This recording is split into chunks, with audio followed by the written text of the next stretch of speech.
Vamos en esta noche, por la gracia misericordiosa de Dios, a usar estos minutos que siguen en la meditación de su palabra.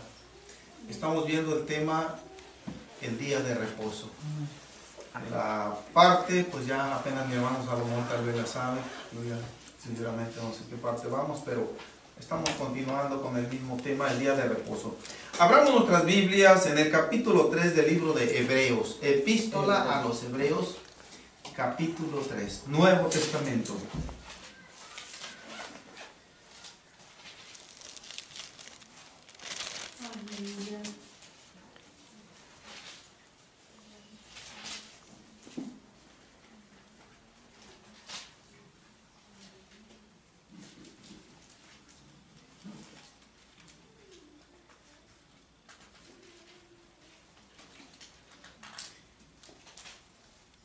Ya que lo tengamos, hermanos, acompáñenme del versículo 7 al versículo 11, un contexto de 5 versículos para iniciar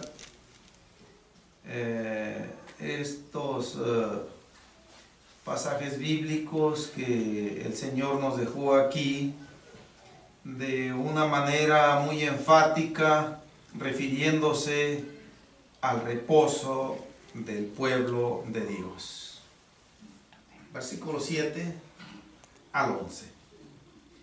Por lo cual, como dice el Espíritu Santo, si oyereis hoy su voz, no endurezcáis vuestros corazones, como en la provocación, en el día de la tentación en el desierto, donde me tentaron vuestros padres, me probaron y vieron mis obras 40 años, a causa de lo cual me disgusté contra esa generación y dije, siempre andan vagando en su corazón y no han conocido mis caminos.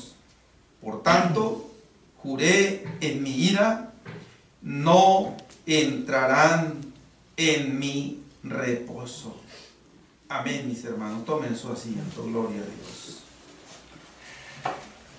El contexto leído, podemos, hermanos, nosotros clasificarlo en dos partes.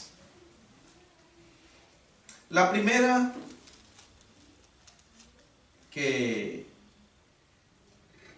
podemos encontrarla en los versículos 7, 8 y 9, en donde vemos nosotros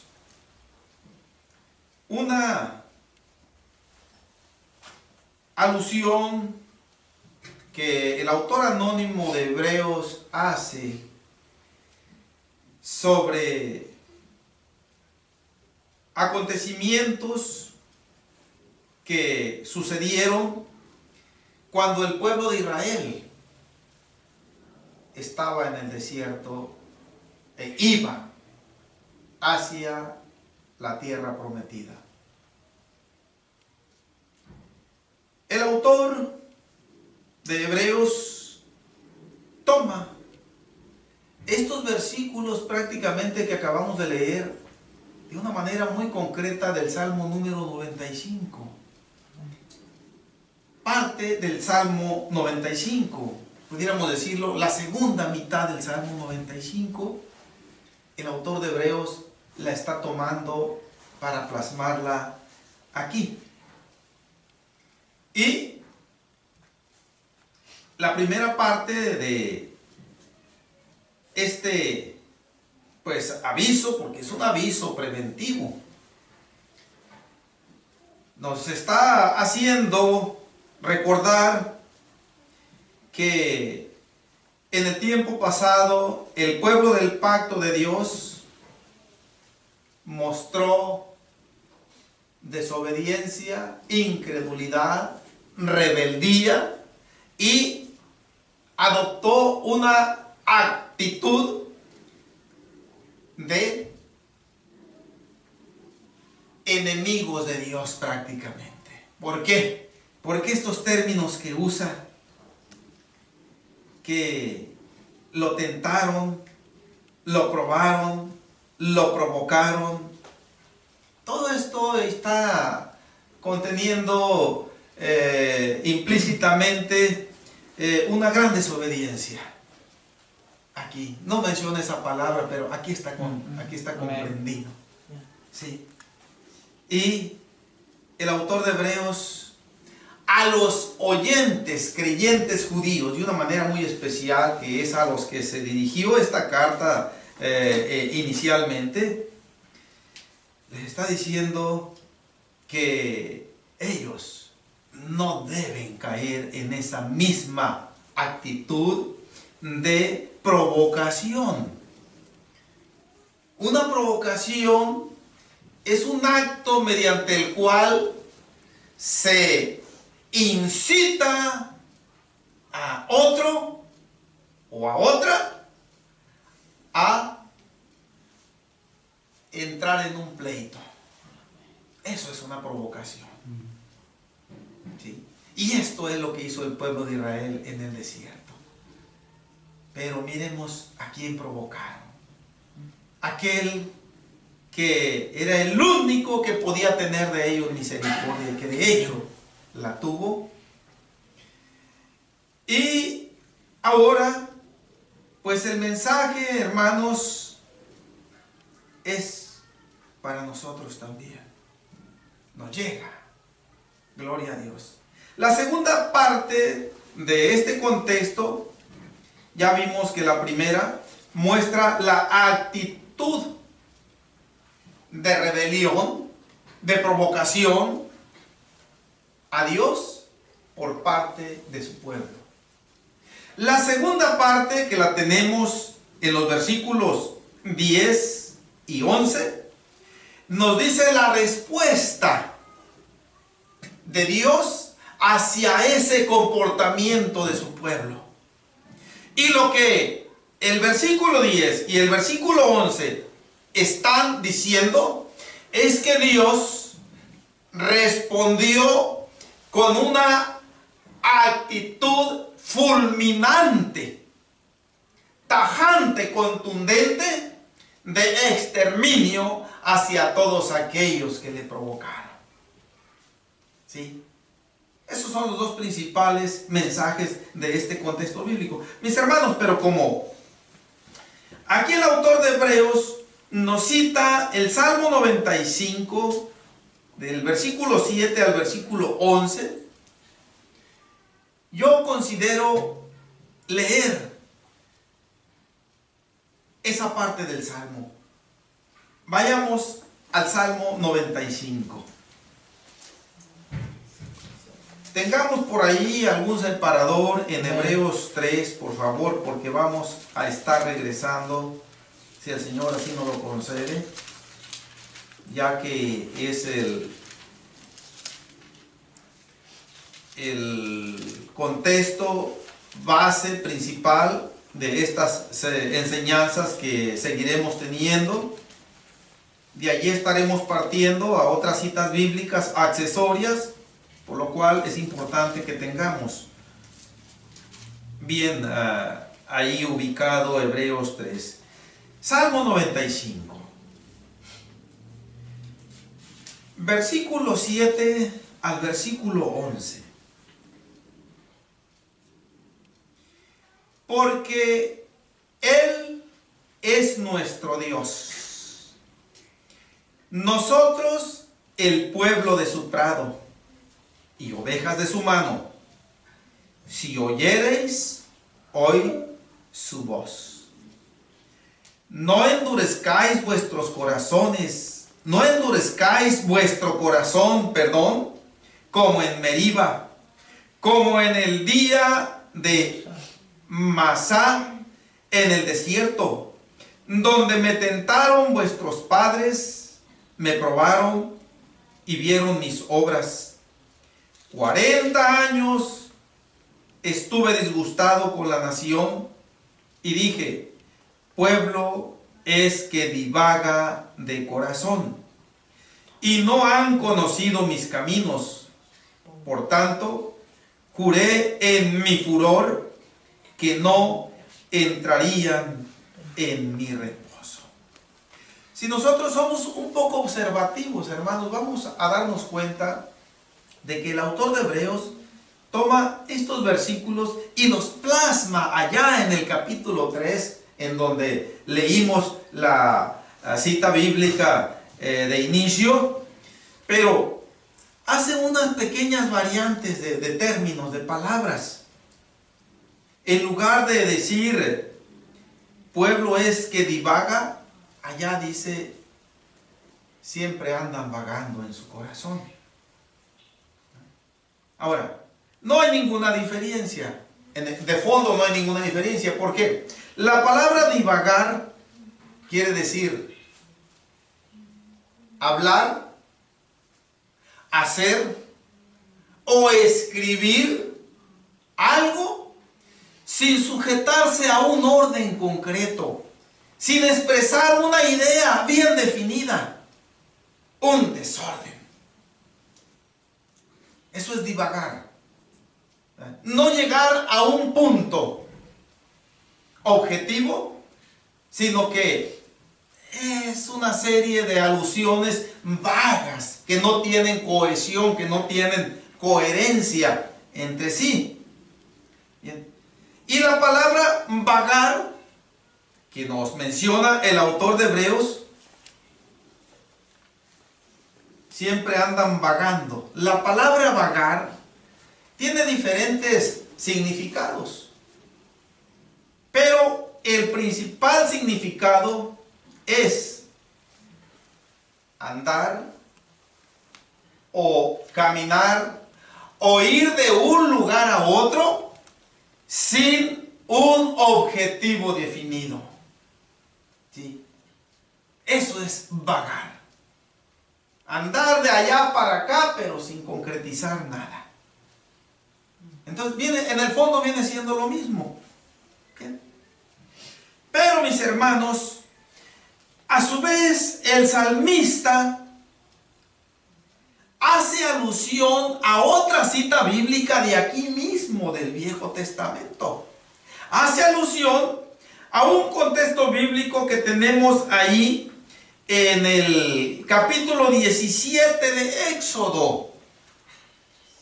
Entonces, como son textos bíblicos que están hablando de algo que quedó escrito para que nosotros nos apercibiéramos y que tuviéramos mucho cuidado de no caer en ese mismo error en que cayeron los antiguos, concretamente el pueblo del pacto de Dios, Israel en el desierto, conviene que leamos también Éxodo capítulo 17. Acompáñenme, por favor, si pueden también ahí ubicar el Salmo 95, porque vamos a ir regresando sucesivamente a Hebreos, pero pasando por las citas bíblicas que estamos leyendo, porque considero necesario hacer una explicación de esto que hemos estado leyendo. No quiero que nada más leamos y leamos y leamos. Quiero que veamos cuál es el mensaje, mis hermanos, que hay para nosotros. Ahí, capítulo 17 de Éxodo, versículo 1 al versículo 7. Esto es lo que el salmista en el Salmo 95 toma del versículo 7 en adelante. Dice así, Éxodo 17, 1 en adelante. Toda la congregación de los hijos de Israel partió del desierto de Sin por sus jornadas. Por sus jornadas. Hermanos, todas estas expresiones tienen una razón de ser, pero no quiero yo ya estarme deteniendo en esta. Ya tendremos tiempo de ver. Es que cada expresión que leo aquí me viene a la mente. ¿Qué es? ¿Por qué? Por sus jornadas.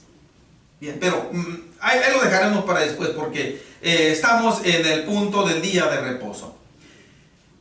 Inicio otra vez el versículo 1. Toda la congregación de los hijos de Israel partió del desierto de Sin por sus jornadas, conforme al mandamiento de Jehová, y acamparon en Refidim, y no había agua para que el pueblo bebiese. Y altercó el pueblo con Moisés, y dijeron: danos agua para que bebamos. Y Moisés les dijo: ¿por qué altercáis conmigo? ¿Por qué tentáis a Jehová? Así que el pueblo tuvo ahí sed y murmuró contra Moisés y dijo: ¿por qué nos hiciste subir de Egipto para matarnos de sed a nosotros, a nuestros hijos y a nuestros ganados? Entonces clamó Moisés a Jehová y diciendo: ¿qué haré con este pueblo? De aquí a un poco me apedrearán. Y Jehová dijo a Moisés: pasa delante del pueblo, y toma contigo de los ancianos de Israel, y toma también en tu mano tu vara con que golpeaste el río, y ve. He aquí, yo estaré delante de ti allí sobre la peña en Horeb, y golpearás la peña, y saldrán de ella aguas, y beberá el pueblo. Y Moisés lo hizo así en presencia de los ancianos de Israel. Y llamó el nombre de aquel lugar Masá y Meriba, por la rencilla de los hijos de Israel, y porque tentaron a Jehová diciendo: ¿está pues Jehová entre nosotros o no? Qué pregunta tan más temeraria. Qué pregunta tan más hecha sin ningún temor de Dios, sin ninguna reverencia. Este contexto, mis hermanos, nos dice que el pueblo estaba en marcha, estaba de camino hacia la tierra prometida. Y cuando dice, voy a mencionarlo así nada más de una manera superficial, que comenzó a seguir su camino por sus jornadas, esto quiere decir que Dios les estableció. Acordémonos que desde que cruzaron el Mar Rojo, Dios apareció al pueblo y no se separó de ellos en una columna de fuego de noche y en una columna de nube de día. ¿Sí? Hasta hay un corito que dice: de noche fuego, de día nube. Es bíblico eso, aquí está en la palabra de Dios. Bien. Entonces, cuando la columna de nube o de fuego, dependiendo si era de día o de noche, se detenía, se asentaba sobre el tabernáculo de reunión, era una señal para que el pueblo entendiese de que Dios estaba ordenando: alto. Aquí vamos a permanecer. ¿Por cuánto tiempo? No lo sabía nadie, solamente Dios. Lo cierto es que mientras no se movía la columna de nube o de fuego, el pueblo tenía que estar ahí acampando. Y cuando la columna se levantaba, todo el pueblo sabía que tenía que levantarse también, que tenía que empacar todo, porque iban a marchar. Y cuando marchaban, no debían ellos todos en bola, así, no. Primero una tribu, la tribu de Judá. Y no es una casualidad que haya sido la tribu de Judá. Bien. Y después sucesivamente las demás tribus. Y así ordenadamente. A eso se refiere la expresión por sus jornadas. Bien.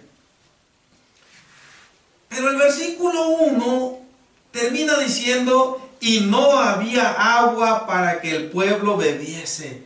Una llamada de atención para nosotros, hermanos, para que entendamos nosotros por qué el Señor propició esta sed en su pueblo.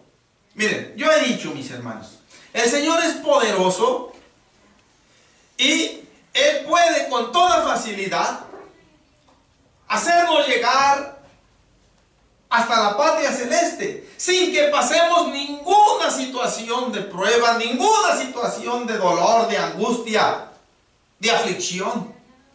Sí, el Señor lo puede hacer, pero Él no lo hace, porque por la palabra de Dios vemos de que definitivamente no íbamos nosotros a asimilar lo que es adoptar esa responsabilidad de ser hechos hijos de Dios. Sí. Está como si nosotros a nuestros hijos les concediéramos todo lo que quieran y que nunca los dejáramos que sufrieran por un juguete, que sufrieran por algo que ellos anhelaran. A veces, sí, como padres, vemos que no les hace daño y les concedemos muchas cosas, pero muchas cosas no. Y así el Señor lo hace. Pero aquí concretamente, y no había agua para que el pueblo bebiese. Esta fue una prueba para que el pueblo aprendiera a confiar más en el Señor. El Señor propició esto indudablemente para que el pueblo confiara en Él, no para que el pueblo desconfiara de Él. Sí. Pero lo primero, en los primeros síntomas de resequedad de garganta, se le abalanzan a Moisés. Y Moisés, cabe decir que en esta ocasión tuvo miedo, sinceramente. Moisés tuvo miedo como ser humano. Le dijo al Señor, en cualquier rato me van a apedrear. ¿Por qué? Porque miró los rostros desfigurados, llenos de ira, acusándolo como responsable de haberlo sacado de Egipto. ¿Sí? Y le dice al Señor, de aquí a poco, en cualquier rato me van a apedrear. Y el Señor prácticamente le dijo, no te preocupes, no te van a apedrear nada. Pasa delante del pueblo, toma contigo algunos de los ancianos del pueblo y toma también la vara con que golpeaste el río y ve allí a la peña en Horeb y yo voy a estar contigo. Háblale a la peña nada más y ella va a dar agua. ¿Sí? El Señor les concedió a su pueblo lo que querían, pero quedaron descalificados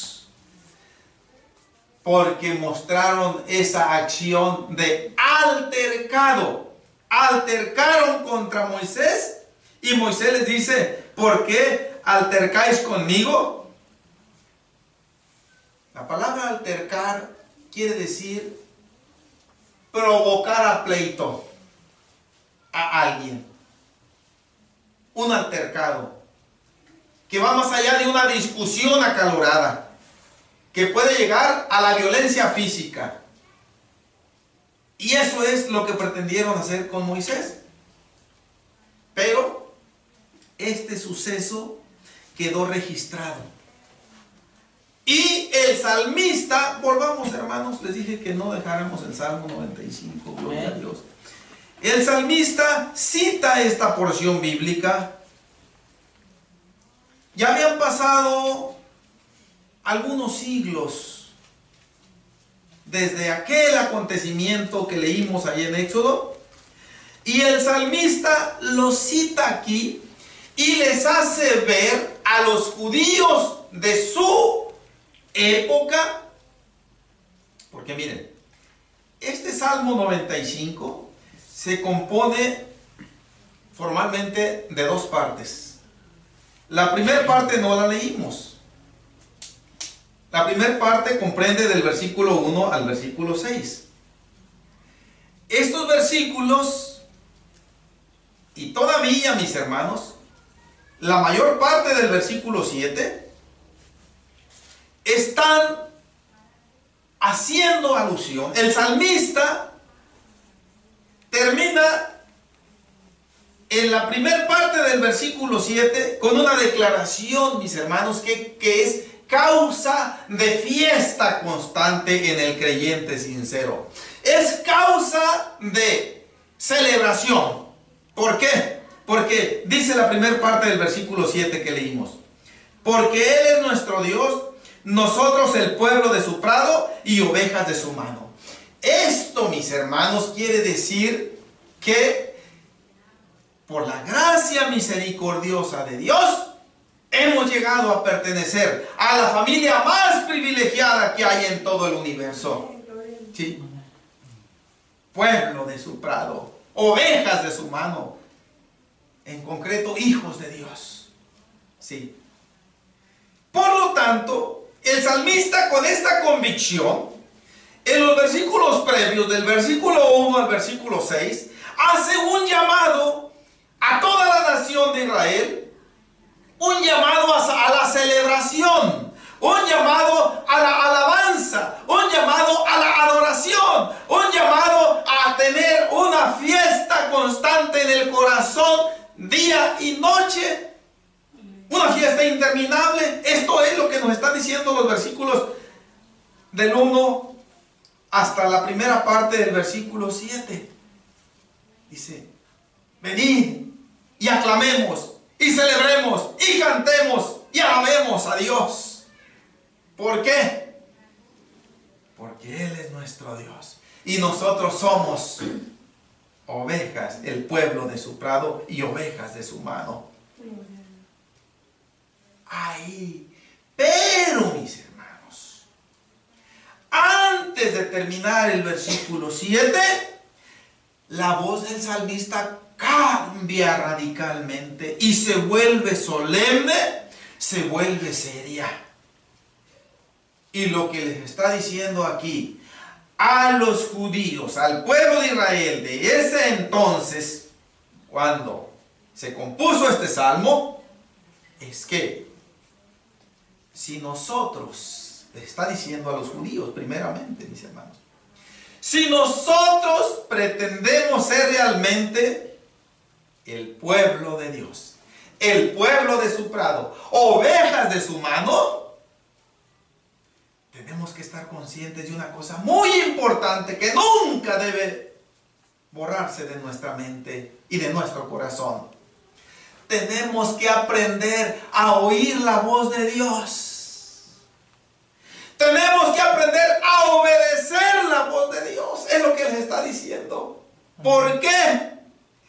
Porque si solamente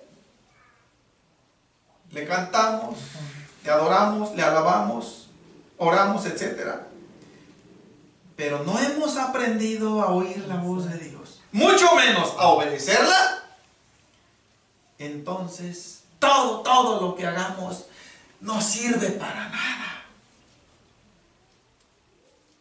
No cuenta para nada, no nos sirve de nada. ¿Y cuál es el mensaje entonces, hermanos? Porque aquí salta un mensaje espiritual y no quiero dejarlo yo pasar. En estos tiempos de la Iglesia de la Gracia, nosotros, los que también, por la gracia misericordiosa de Dios, hemos llegado a ser el pueblo de su prado y ovejas de su mano, podemos formar parte de alguna congregación con pocos, medianos o muchos miembros. Podemos llegar a entender el lenguaje de la actividad de la iglesia, el lenguaje de los cultos. Cómo orar, cómo cantar, cómo aplaudir, cómo participar en las actividades.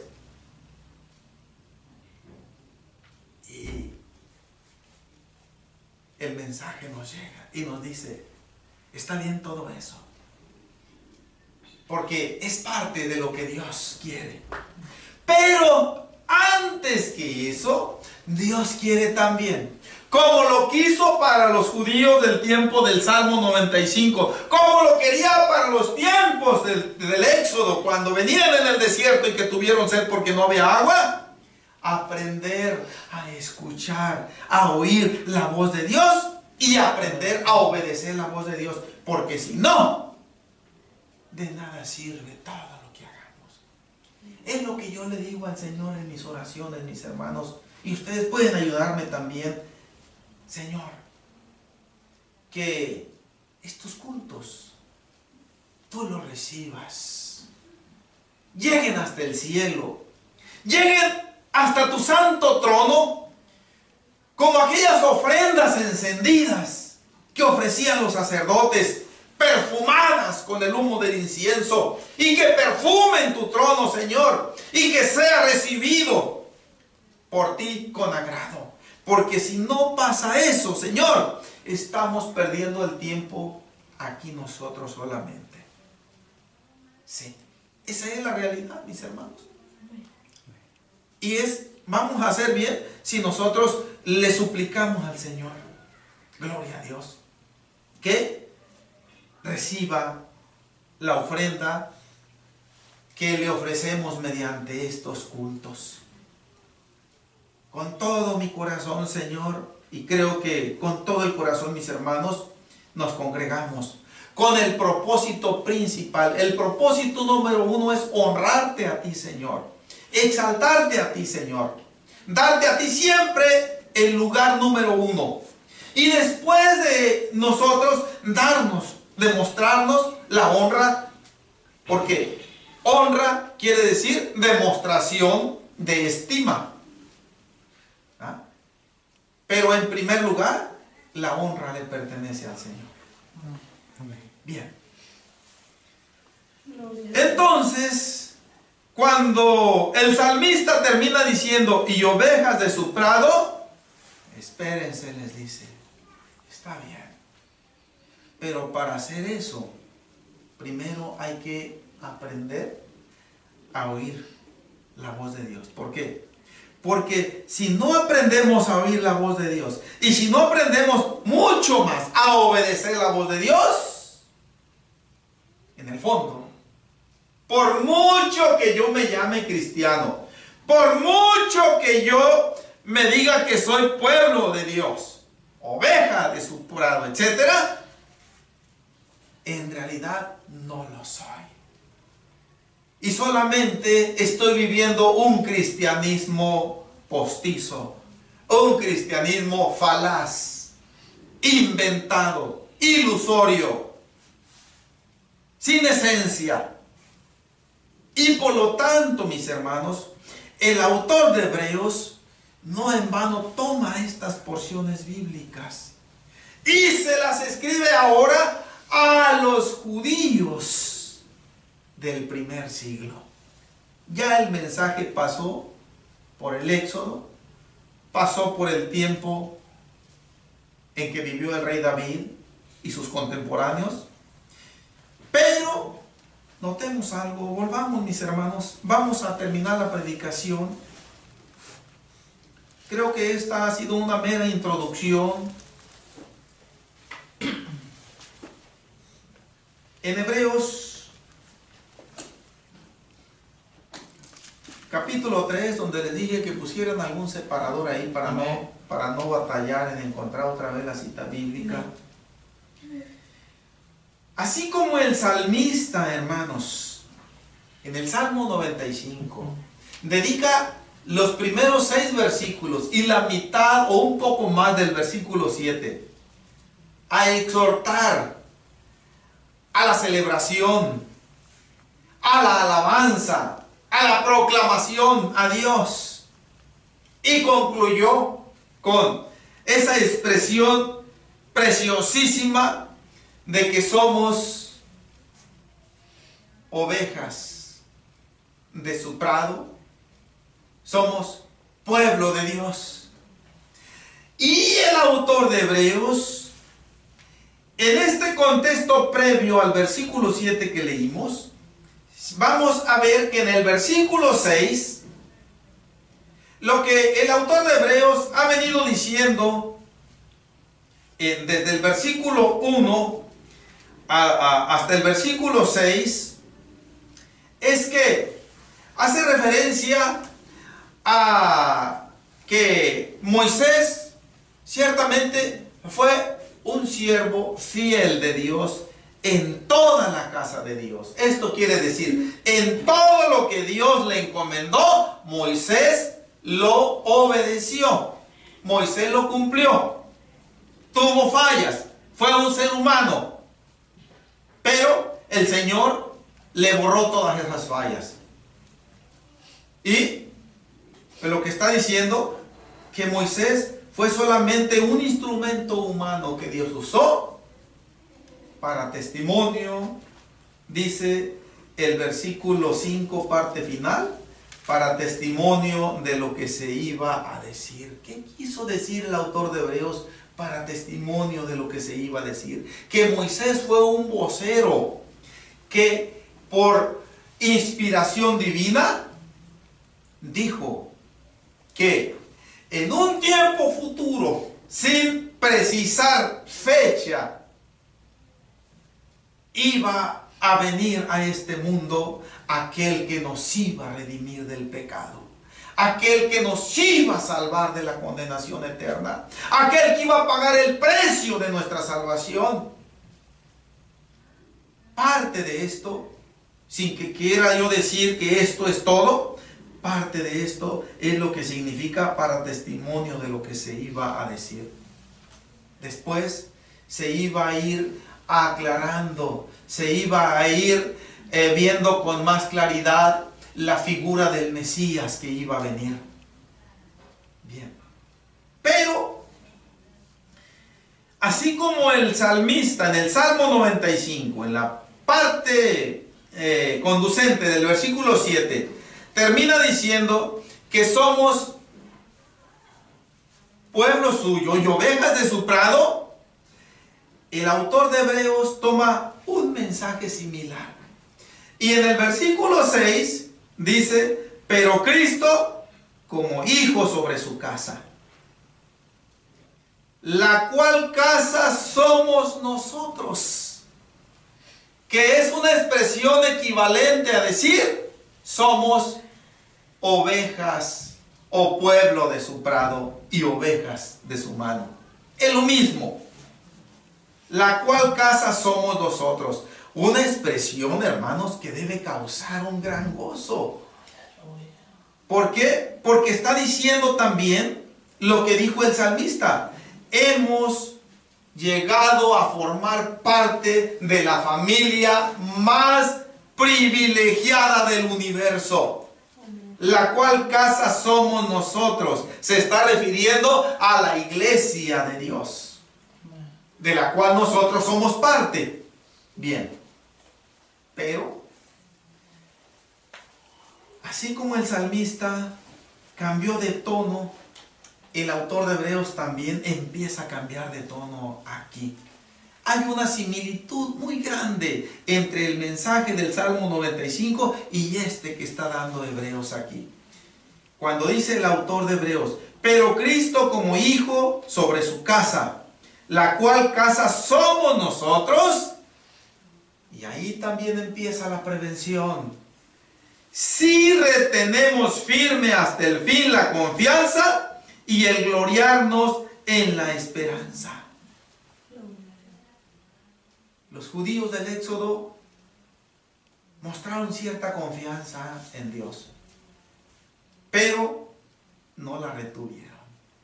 En las primeras de arranque se rebelaron y mostraron incredulidad. Y no podemos nosotros erigirnos en jueces drásticos y decir que gente tan cabeza dura. Ya habían visto cómo el Señor abrió el mar rojo. Habían sido testigos de las plagas que el Señor hizo con los egipcios. ¿Sí? ¿Por qué, hermanos, digo esto? Porque yo de cierto, mis hermanos, no sabría cómo hubiera reaccionado si hubiera estado entre aquella multitud. ¿Sí?